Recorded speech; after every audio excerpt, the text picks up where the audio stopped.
श्रीभ्याय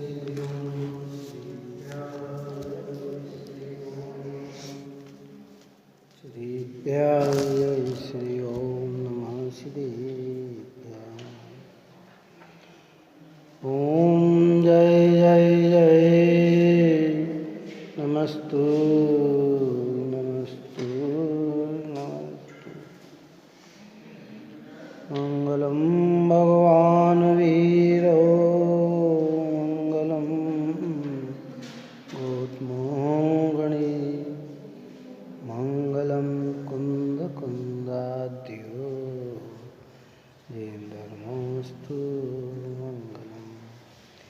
सर्वमंगल मांगल्यम सर्वकल्याणकारकम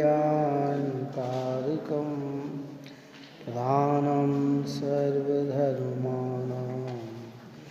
जैनं जयतु शासनं जैनं जयतु शासनं जैनं जयतु शासनं। नमो समये साराय स्वानुभूतिया चकास्ते चित्स्वभावाय भावाय सर्वभावान्तरचिदे सर्वभावान्तरचिदे सर्वभावान्तरचिदे।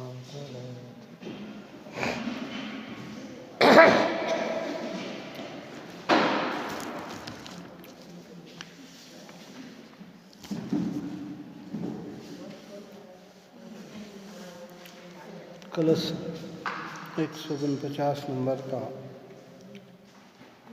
148 नंबर का कल हुआ था। हाँ हे आज 149 नंबर का कलश चलता है। ज्ञानी समदृष्टि धर्मात्मा पुरुष शुद्धात्मा में ही अपनापन जोड़ने वाला, एक चिन्मात्र चैतन्य को ही अपना मानने वाला, ऐसे धर्मी जीव के कर्मोदय में भोग की सामग्री मिलती है, परंतु राग के अभाव के कारण वह परिग्रहत्व को प्राप्त होती नहीं है।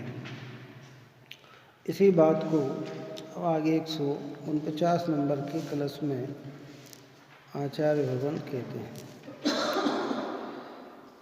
राग रस से रहित ज्ञानी जीव इस भूलोक में कर्मस्थ हो पर कर्म रज से लिप्त होते नहीं।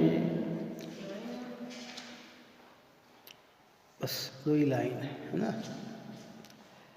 राग रस से रहित ज्ञानी जीव इस भूलोक में, जो ज्ञानी है धर्मात्मा है। देखो जैसे ऊपर में अपन ने कहा था कि एक म्यान में 2 तलवार प्रवेश नहीं कर सकती, ऐसे राग का रस भी हो और ज्ञानी भी हो, ऐसा कभी भी संभवित नहीं है। जिन्हें ज्ञानी कहा गया है उन्हें राग का रस नहीं है। राग कदाचित परिणति में दिखता है पर राग का रस नहीं है। रस यानी उसकी गद्यता, उसमें सुखत्व बुद्धि, राग में एकत्वपना, राग का स्वामीपना, राग का कर्तापना, राग का भोक्तापना, कि ऐसा रस जिसकी परिणति में होता है वो ज्ञानी नहीं, और जो ज्ञानी है उनकी परिणति में ऐसा रस होता नहीं। इसलिए स्वभाव से ही राग रस से रहित ज्ञानी जीव इस भूलोक में, इस संसार में, इस पृथ्वी पर, इस लोक के अंदर कर्मस्थ हो पर कर्म रस से लिप्त होते ही नहीं। क्या कहा कि कर्मस्थ, कर्म के मध्य में हो परंतु वे कर्म रज से लिप्त होते नहीं हैं। ये महिमा काय की है? ये महिमा सम्यक दर्शन की है, शुद्धात्म तत्व के वेदन की है। परद्रव्य परभाव से भिन्न एक ज्ञान में ही अपनापन जिनका जुड़ा है, ऐसे ज्ञानी जीव भूलोक में कर्म के मध्य में रहते हुए भी कर्म से बंध नहीं होता। क्यों? कि वे राग रस से रचित नहीं है। ऊपर में कहा था कि कपड़े में कलर तभी चिपकता है जब लोड फिटकड़ी इत्यादि उसे लगाई जाए। अगर लोड फिटकड़ी इत्यादि नहीं लगाई तो रंग सामान्य है, एक दो बार धोने में ही निकल जाता है, लेकिन जब उसमें चिकास डाल दी जाती है तो रंग पक्का हो जाता है। ऐसे ज्ञानी के मिथ्यात्व अनंतानुबंधी कषाय की चिकास न होने से अप्रत्याख्यान आदि कर्म का बंध होता भी है, तो उस बंध को यहाँ गिना नहीं है, या अनंत बंध को ही बंधन लिया है कि ज्ञानी के राग के अभाव में कर्म के मध्यस्थ में रहते हुए कर्मोदय में भोग उपभोग सामग्री दिखाई भी दे तो भी वह राग के अभाव में बंध का कारण नहीं है। इन सब बातों को समझकर उस सम्यक दर्शन सम्यक ज्ञान की महिमा आना चाहिए। काहे की आना चाहिए कि कितना अद्भुत चीज है। हम भी ऐसे भोग भोगे ऐसा भाव नहीं आना चाहिए। ज्ञानी के कर्म के उदय में भी कितना निर्लिप्तपना है, ये विचार बनना चाहिए। महिमा तो उस चीज की आना चाहिए। टोडरमल्ली साहब ने लिखा है कि ये सारे चक्रवर्ती इंद्र के दृष्टांत को अगर ये अपने जीवन में सिद्धांत बनाएगा तो तीव्र आश्रव तीव्र बंद होंगे। ऐसा वो तो इतना करते थे, हम करें तो क्या है कि उनके इतना होता था। अरे नहीं भाई, वहाँ तो ये बताया कि चक्रवर्ती और इंद्र के इतनी सारी चीज़ होने पर भी उन्हें अंदर से कितनी इनकी विरक्तता है। उनकी कांक्षा से अगर पूछा जाए, उनके हृदय से अगर पूछा जाए कि तुम्हें क्या चाहिए, तो एक चैतन्य के अलावा उन्हें और कोई दूसरी चीज़ नहीं चाहिए। बाहर में चाहिए तो पंच परमेष्टि और भीतर में चाहिए तो शुद्धात्मा, इसके अलावा कोई नहीं। पर कर्म का बंधन जो बन चुका है और उदय में जो आया है, तो इंद्र और चक्रवर्ती के विभव भी दिखाई देते हैं, पर राग के अभाव में वह पुनः कर्मबंध का कारण बनते नहीं। देखिए कहते हैं, क्योंकि ज्ञानी निज रस से ही सर्व राग रस के त्याग रूप स्वभाव वाला है। अस्ति से नास्ति कर दी। अभी कहा ना, एक म्यान में दो तलवार प्रवेश नहीं करती। कि ज्ञान का भी रस आए और राग का भी रस आए, ऐसा नहीं होगा। जिन्हें ज्ञान का रस है उन्हें राग का रस नहीं है, और जिन्हें राग का रस है उन्हें ज्ञान का रस नहीं है। राग होना अलग है, पर राग का रस होना अलग है। बात आ रही समझ में? नहीं। कोई मीठी पदार्थ हमने खाई, कोई मीठा पदार्थ चतुर्गुण स्थान व्यक्ति ने खाई, कोई मीठा पदार्थ मुनिराज ने को हार में मिला। ज्ञान तो सबको एक जैसा ही होगा ना मीठा का, कि नहीं उनको है, लेकिन हमारे उस रस में लिप्तपना है।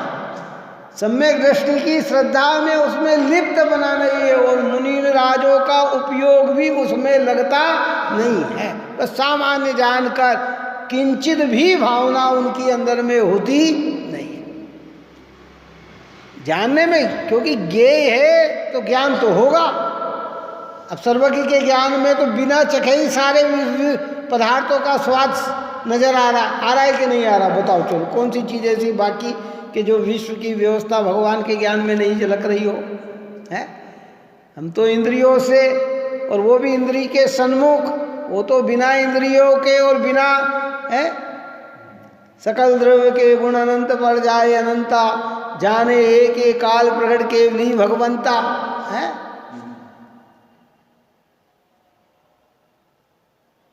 ज्ञानी स्वभाव से ही निज रस्ते ही सर्व राग के राग रस के त्याग रूप स्वभाव वाला है। ये परिणति का स्वभाव, एक होता है द्रव्य का स्वभाव, एक होता है परिणति का स्वभाव। जिनकी परिणति में सम्यक दर्शन ज्ञान चारित्र प्रकट हो जाते हैं, उनकी परिणति में राग का रस नहीं आता। ऐसा उनका परिणति का स्वभाव हो जाता है। कैसा होता है? जैसे क्षमा हमारा स्वभाव है ना, कैसा? प्रत्येक आत्मा का क्षमा स्वभाव है। कौन सा? क्योंकि आत्मा के अनंत गुण हैं। लेकिन जब रत्नत्रय पर्याय में प्रकट होगा, मुनि दशा आएगा, तो उनकी परिणति में भी क्षमा स्वभाव प्रकट हो जाएगा। क्या क्या क्या प्रकट हो जाएगा? कि स्वभाव का क्षमा तो है ही, पर पर्याय में भी क्या प्रकट हो गई? क्षमा प्रकट हुई। तीन कषाय के अभाव की उतनी क्षमा भी उनकी परिणति में प्रकट हो गई। ऐसे ज्ञानी के स्वभाव से ही राग के रस का अभाव है, अर्थात उनके राग का रस आता ही नहीं।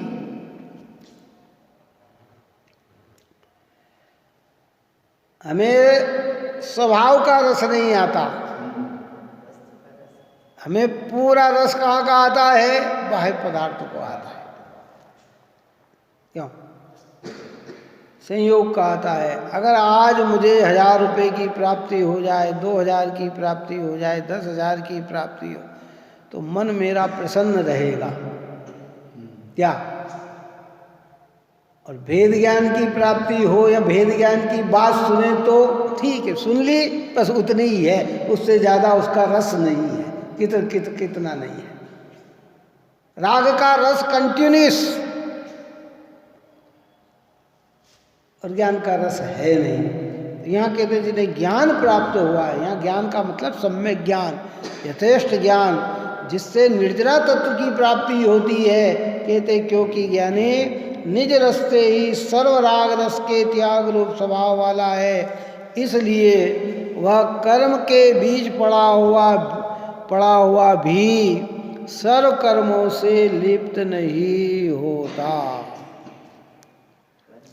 कर्मों के बीच पड़ा होने पर भी वह कर्मों से लिप्त नहीं होता। कबीरदास ने एक दोहे में कहा कि जहाँ काम वहाँ नाम ना, और जहाँ नाम वहाँ काम ना। क्या कहना चाहता? जहाँ भगवान का स्मरण किया, भगवान का नाम लिया है, वहाँ संसारिक कोई भावना नहीं, और जहाँ संसारिक भावना है वहाँ भगवान का नाम होता नहीं। अब यहाँ अपने अंदर की चर्चा है कि जहाँ ज्ञान का रस है वहाँ राग का रस आता नहीं, और जहाँ राग का रस है वहाँ ज्ञान का रस आता नहीं।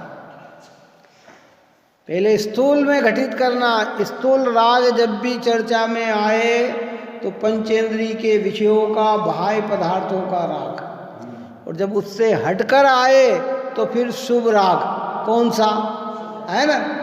यानी के अशुभ का तो रस नहीं, पर शुभ का भी रस नहीं है।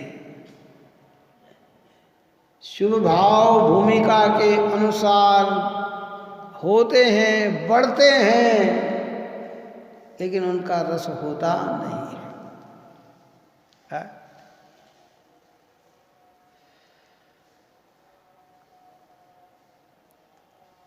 सांझ की भारेल जी ने लिखा ना, सांध दिन कर लालिमा सब लालिमा है भाल की।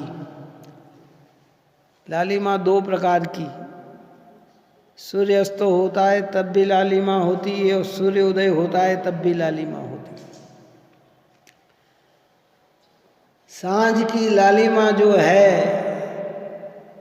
वह प्रकाश को अभाव की है। ज्ञानियों के जो शुभ भाव आते हैं, अशुभ भाव जो आते हैं, वे शांत दिनकर लालिमा है, वे नष्ट होने वाले हैं। कैसे? अब बढ़ने वाले नहीं हैं, अब क्या होने वाले हैं? नष्ट होने वाले। और सुबह की जो लालिमा है वो कैसी है? वो प्रकाश को लेके आने वाली है। तो ज्ञानियों का जो पुण्य भाव, शुभ भाव, दया, दान, पूजा, भक्ति, व्रतशील, संयम के परिणाम, इसमें सम्यक दर्शन, ज्ञान, चारित्र का प्रकाश उत्पन्न होने वाला है। कैसे होने? यद्यपि जो लालिमा है वो वास्तविक प्रकाश नहीं है। वास्तविक प्रकाश तो कब होगा? जब सूर्योदय होगा। लेकिन एक साथ निमित्त नैमित्तिक संबंध बना हुआ है कि सूर्य जब उदय काल की ओर आता है तो लालिमा हुए बिना रहती नहीं है।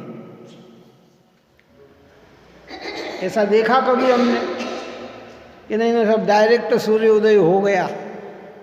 इसलिए गुरुदेव श्री कहते हैं, आचार्य भगवंत कहते हैं कि शुद्ध भाव के पूर्वांग में शुभ भाव ही होंगे, अशुभ भाव नहीं होंगे। क्या क्या क्या होंगे? हाँ, जब जब सम्यक दर्शन होगा तो विशुद्ध और प्रायोगिक लब्धि आदि में ही होगा। बात आ रही? समझ में नहीं आई है? कठोर परिणाम में सम्यक दर्शन आने वाला नहीं, हिंसा आदि के स्थूल परिणाम में सम्यक दर्शन आने वाला नहीं, क्लेश और द्वेष में सम्यक दर्शन आने वाला नहीं, बाह्य पदार्थों की चाह बनी रहे उसमें सम्यक दर्शन आने वाला नहीं। जब सब परिणाम मंद पड़ जाते हैं और स्वभाव की लगन लग जाती है तो वो चीज उपलब्ध परिणति में होती है। और पाप भाव का सांध दिनकर लालिमा अब अस्त होने वाली है। तीव्र हिंसा का परिणाम, तीव्र झूठ का परिणाम, चोरी, व्यभिचार, अनंत परिग्रह का संग्रह करने का परिणाम कमजोर पड़कर नष्ट होने लग जाता है। देव शास्त्र गुरु की लगन बढ़ने लग जाती है, दया दान परिणति में आने लग जाता है, ज्ञान जागृत होने लग जाता है। और ज्ञान का जिसे रस आए उसे राग का रस नहीं है, जिसे राग का रस है उसे ज्ञान का रस नहीं है। जो ऊपर में हमने कहा था उस कर्ता कर्म अधिकार में ये कहा था, बस बात एक ही है, शब्द अलग अलग है कि जो लोग कर्ता पन रहे ज्ञाता पनान आए, और जो लोग ज्ञायक पनाना ज्ञानी न कहलाए है। जब तक कर्ता का भाव रहेगा, यानी जब तक राग करने लायक समझेगा, तब तक ज्ञान अनुभव में आने वाला नहीं है। और जहाँ ज्ञान अनुभव में आया कि फिर कर्ता का रस रहने वाला नहीं है, राग का रस रहने वाला नहीं है।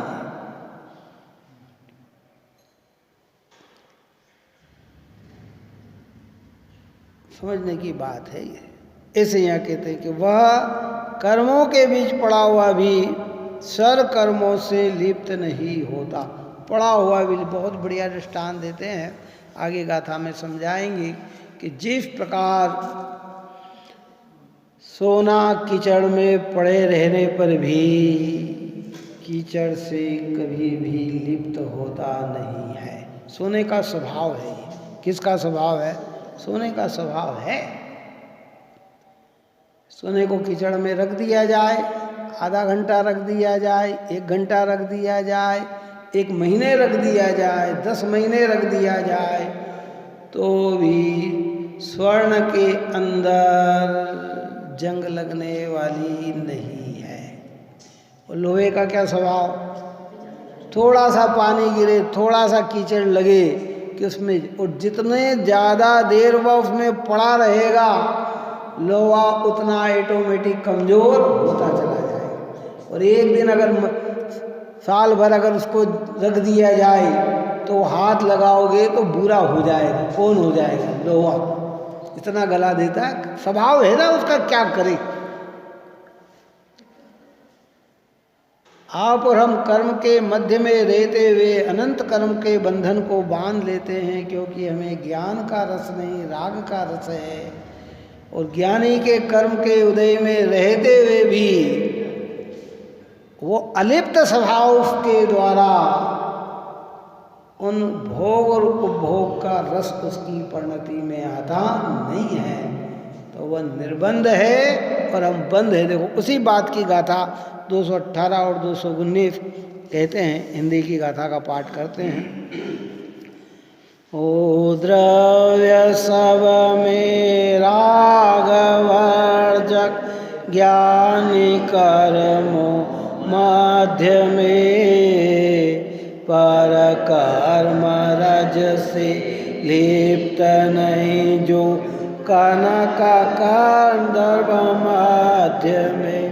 पर द्रव्य सब में रागशील, अज्ञानी कर्मो मध्य में, वह कर्म रज से लिप्त जो, लोहा कर्दम मध्य में। कर्दम कीचड़ के मध्य में जिस प्रकार लोहा रहते हुए लिप्त हो जाता है और सोना लिप्त होता नहीं, ऐसे ही कर्मों के उदय में भोग और उपभोग की सामग्री ज्ञानी के मिले, ज्ञानी उनमें एकत्वपना जोड़ता नहीं। अभी इतना लेना, कितना लेना? चाहे वह चक्रवर्ती की संपदा हो, चाहे वह इंद्र श्री के भोग हो, ज्ञानी उसको और अपने को एक मानता नहीं है, उसमें स्वस्वामी संबंध जोड़ता नहीं है, उसमें कर्ता कर्म संबंध जोड़ता नहीं है, उसमें भोक्ता भोग्य संबंध जोड़ता नहीं। शब्दों में भले ऐसा कह सकता है, चक्रवर्ती ऐसा कह सकता है शब्दों में कि मैंने अपने भुजाओं के बल पर 6 खंड को जीत लिया, लेकिन अंदर में समझता है कि भाई एक एक परमाणु अपना स्वतंत्र रूप से परिणमन कर रहा है। जो ये सारी व्यवस्था मुझे मिली है ये मेरी नहीं है, ये कर्म के उदय की है, मेरा स्वभाव तो इससे भिन्न है, कहता है ऐसा।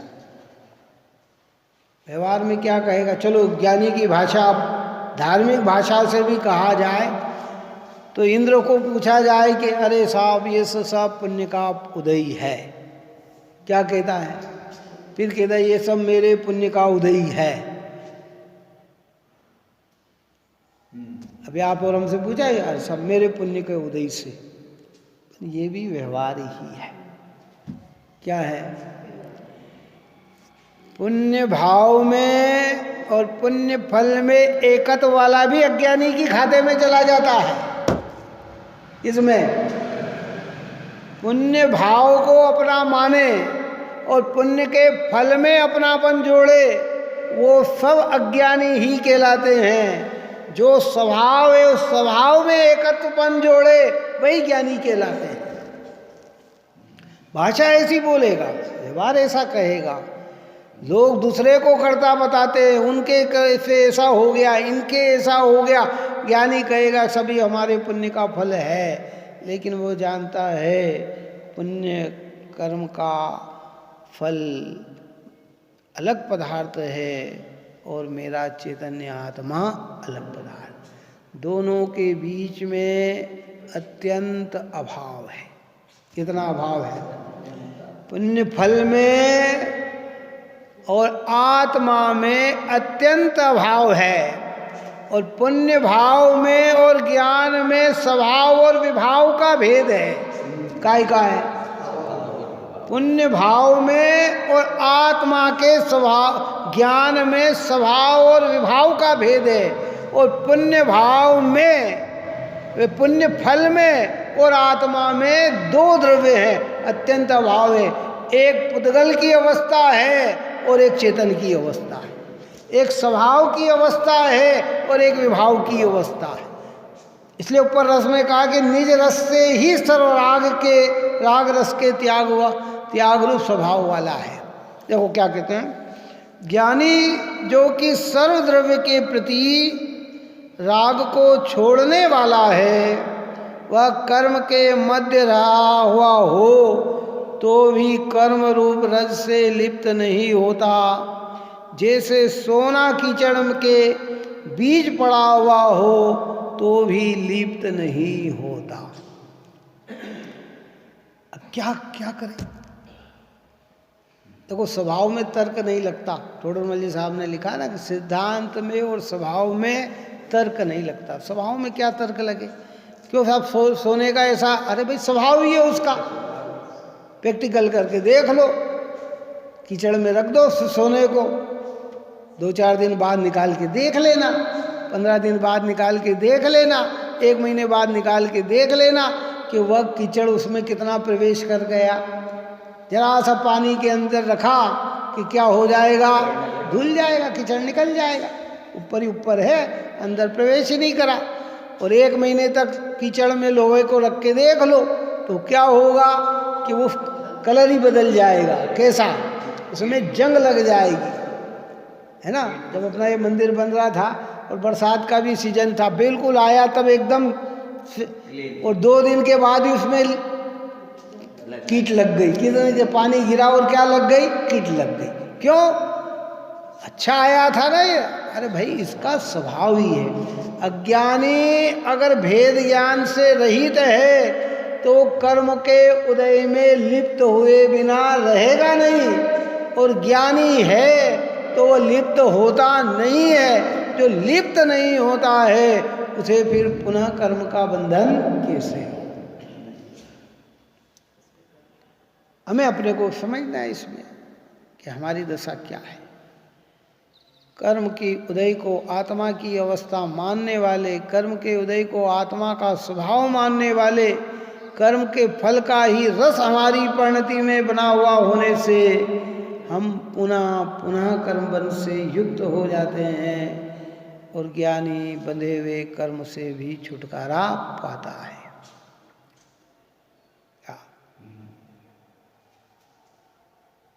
देखो कितनी बड़ी बात लिखी है।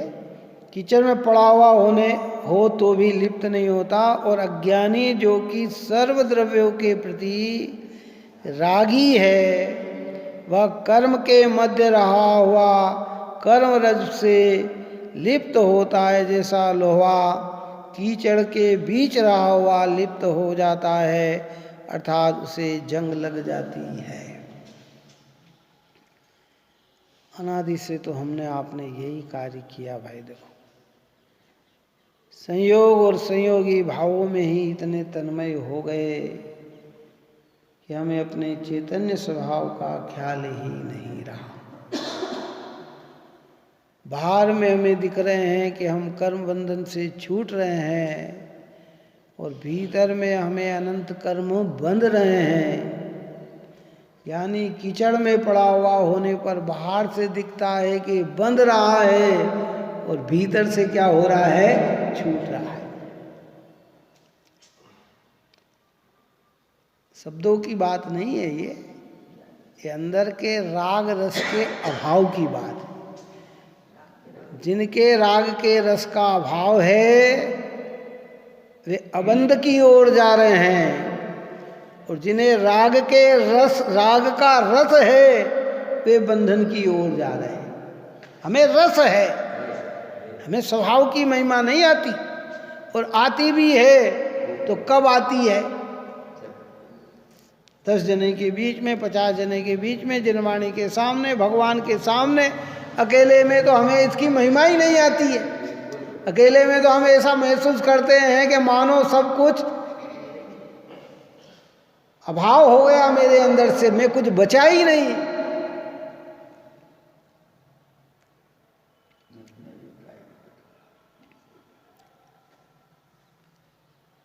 अपन ने सम्यक्त की परिभाषा में श्रीमद् रायचंद जी की का कहा था कि ज्ञान और आनंद स्वभाव आत्मा की अविराम श्रद्धा,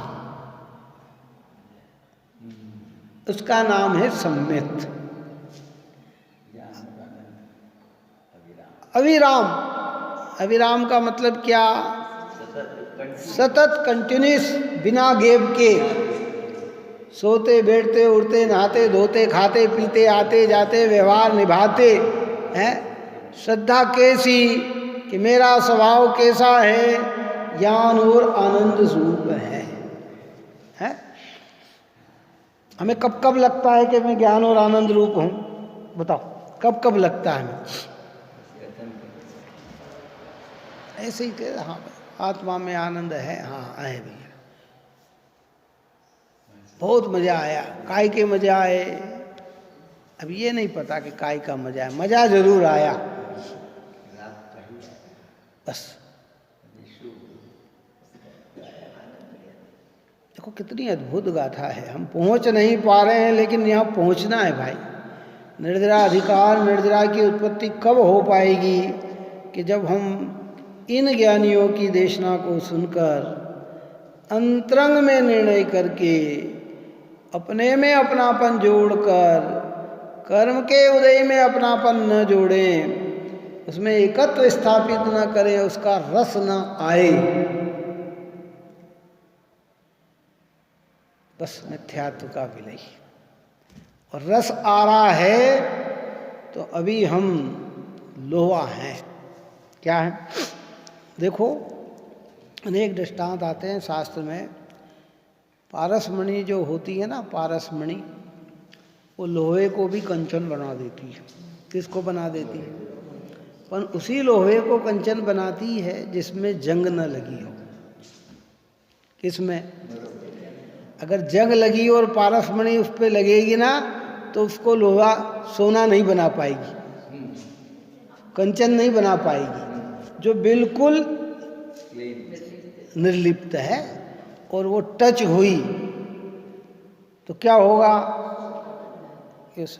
ऐसे ये जिनवाणी माता जिसको राग का रस लेके बैठा हुआ है, ये जिनवाणी कितनी आप और हम सुने, हमें सम्यक्त की आराधना नहीं हो पाती। लेकिन जब हम एक आत्म की लगन से आते हैं कि नहीं, मुझे तो आत्मा का कल्याण अब करना ही है, अब इस अनंत दुखमय संसार में मुझे डूबना नहीं है, ये अनंत पीड़ा में जो पूर्व काल में भोग चुका हूँ, जो भगवान के ज्ञान में झलक चुकी है, और अनंत पीड़ा जो इस संसार में अनंत काल के लिए बनी हुई जो भगवान के ज्ञान में झलक रही है, ऐसी पीड़ा को मुझे भोगना नहीं है। और जब ऐसा भाव लेकर आए, और ये जिन वचन, ये चिंतामणि, ये पारसमणि के समान है, ये अगर छू गए तो सम्यक्त की आराधना हुए बिना रहती नहीं। तो हमें क्या बनाना? बोलो क्या करना?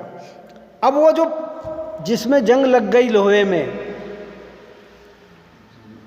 अब पारसमणि छूने से भी क्या होगा? तो वो कभी नहीं कि भाई उसकी एक तरीका है, उस लोहे को पुनः गलाओ। क्या करो?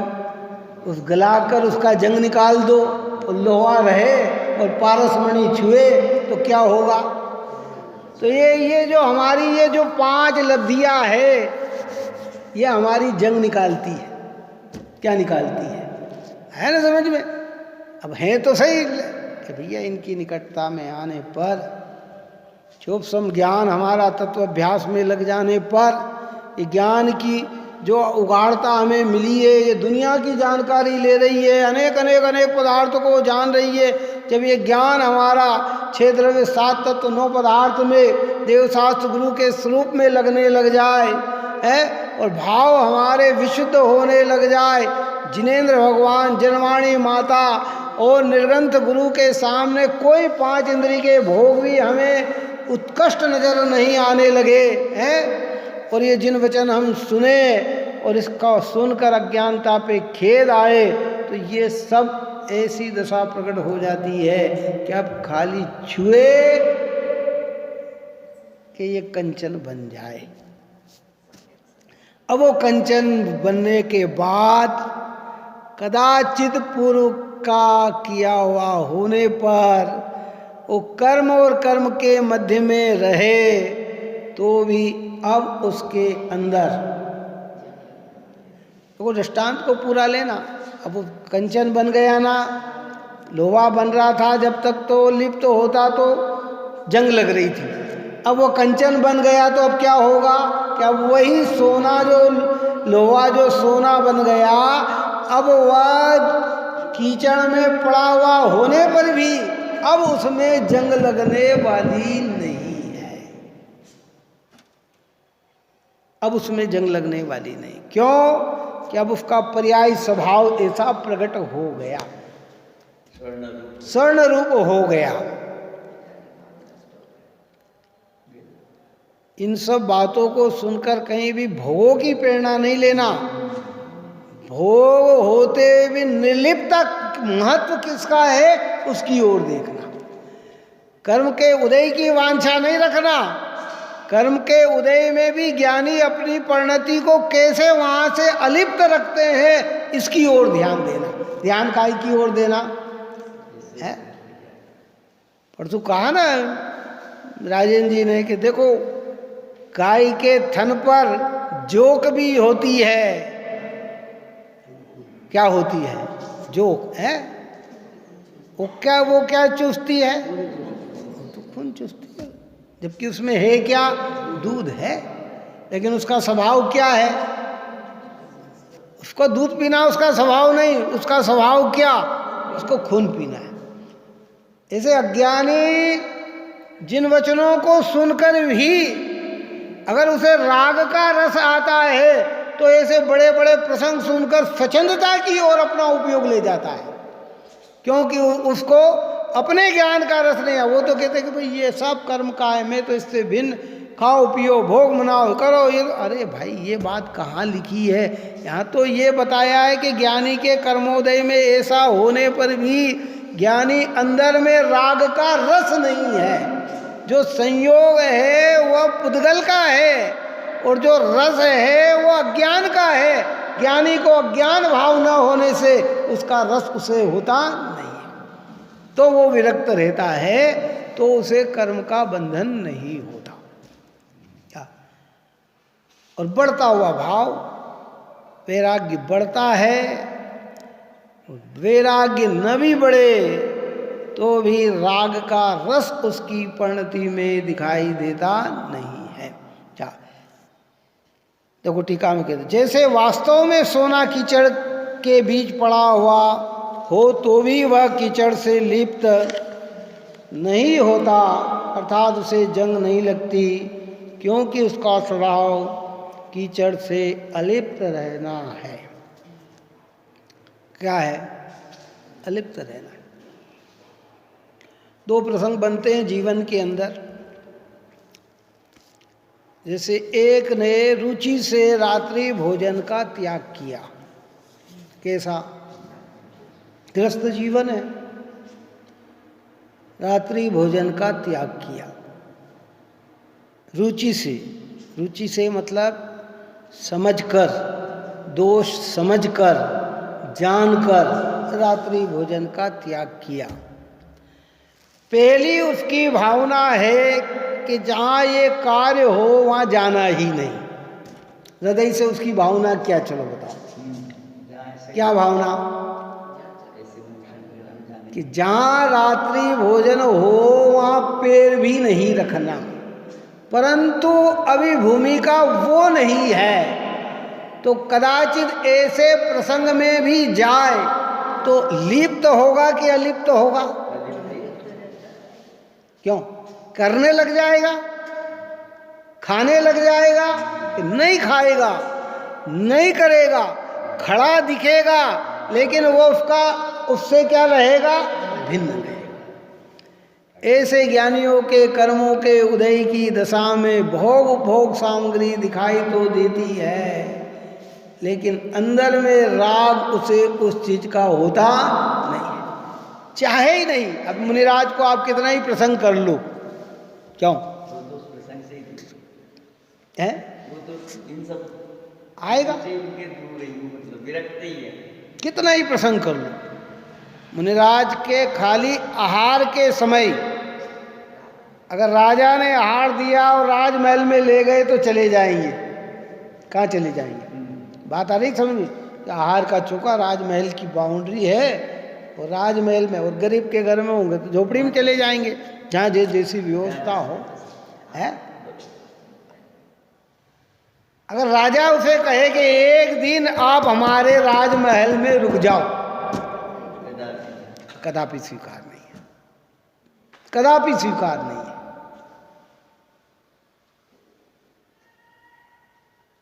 उनके गुणों में नहीं है। और गृहस्थ के जीवन में क्या होगा? ना चाहते हुए भी रुक सकता है, लेकिन उसका रस उसे आता नहीं। और जिसे रस आता है फिर वो ज्ञानी नहीं कहलाता है, वो तो अज्ञानी ही है। राग का रस अज्ञानता का सूचक, राग होना अज्ञानता का सूचक नहीं है। कौन सा? हाँ, वो केवल ज्ञान की अपेक्षा अज्ञानता है, संजलन कषाय की अपेक्षा अज्ञानता है। राग होना चारित्र का दोष है, मिथ्या ज्ञान नहीं है। लेकिन राग का रस होना ये मिथ्यात्व के साथ है। इसलिए टोडरमल जी साहब की परिभाषा में अपन ने कहा ना कि जब अनंत के स्वरूप का निरूपण किया प्रारंभिक पहले अधिकार में, तो उन्होंने लिखा, पहले में लिखा, जो ग्रस्तपना त्याग कर, क्या लिखा? ग्रस्तपना, ग्रस्त त्याग कर नहीं कहा, पहले क्या कहा? ग्रस्तपना। घर में जो पना, पना किसको कहते हैं? जिसमें मिठास, एक केरी का पना, आम का पना, खरबूजे का पना, क्यों है? जिसमें शक्कर मिल जाने से क्या रस आने लग जाता है। तो उन्होंने सबसे पहले जीव ने क्या किया? अगर तुझे अरहंत बनना है तो सबसे पहले तेरे को गृहस्थ में पना यानी रस आना छूटना चाहिए। गृहस्थ पना त्याग कर, गृहस्थ का रस त्याग कर, फिर मुनि धर्म अंगीकार कर, निश्चय और व्यवहार। मुनि का धर्म क्या? निश्चय। मुनि का धर्म क्या? सम्यक दर्शन, सम्यक ज्ञान और सम्यक चारित्र। व्यवहार धर्म क्या? 28 मूल गुणों का पालन। ये मुनि धर्म अंगीकार कर और निज स्वभाव साधन द्वारा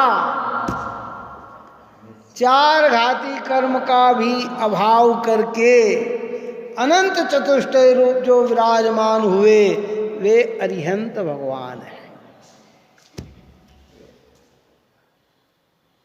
ऐसे जैसे प्रारंभ में अपन ने प्रारंभ किया कि एक तलवार में, एक म्यान में दो तलवार प्रवेश नहीं करती कि साहब राग का भी रस आए और आत्मा भी अनुभव में आए।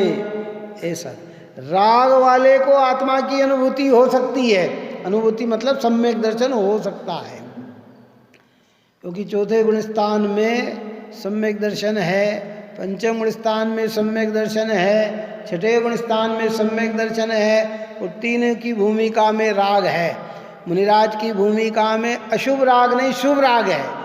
पंचम गुण स्थान में बाहुलिता से शुभ राग है, किंचित अशुभ राग है, और चौथे गुण स्थान में क्रियात्मक अशुभ भी होता है, भावात्मक शुभ भी होता है, लेकिन न शुभ का रस है न अशुभ का रस। और शांति से विषय को समझे, क्योंकि अधिकार तो देखो भाई, निर्जरा अधिकार में तो यही बात है, भूल हमें हमारे अंदर है, इन जिनवाणी के शब्द को सुनकर उसको निकालना है। सब समझ रहे हैं कि आज आप और हम सारे कितना ही प्रयत्न करे तो भी भोगादिक से दूर नहीं हो सकते, संयोगादिक से दूर नहीं हो सकते।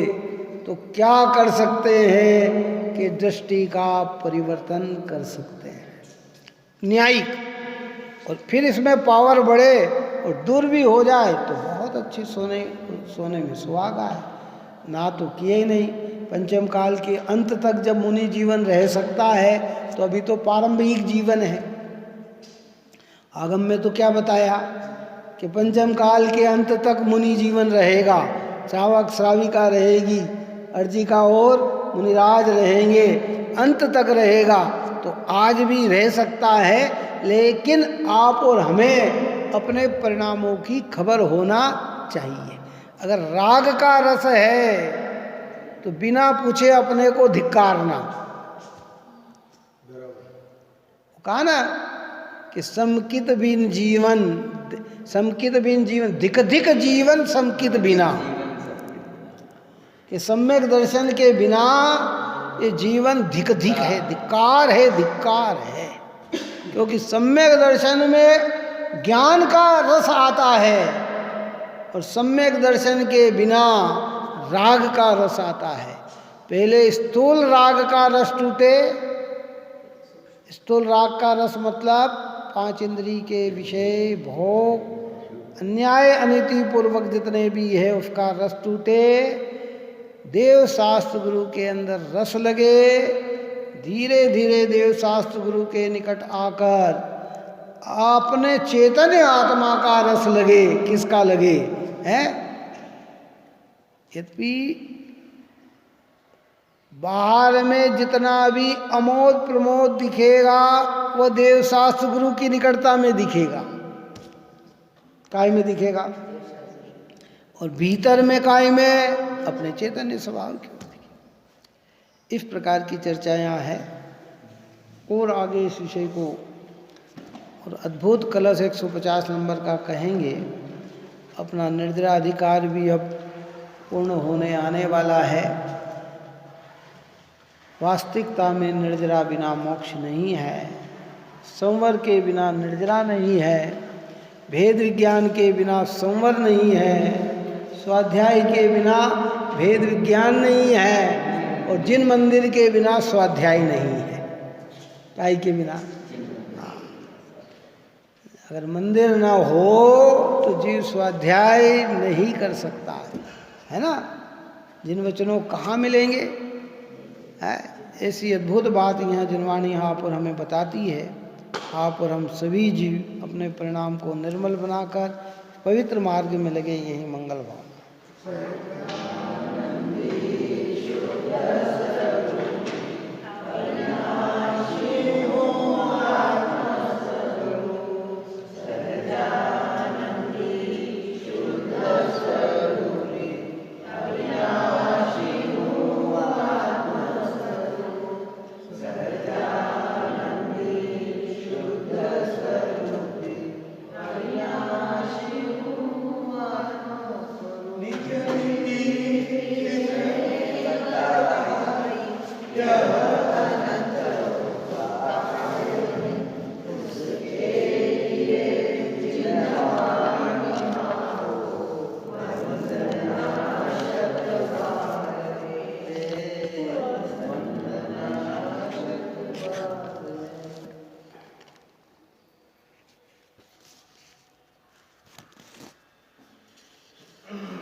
जवानी के ज्ञान से सूझे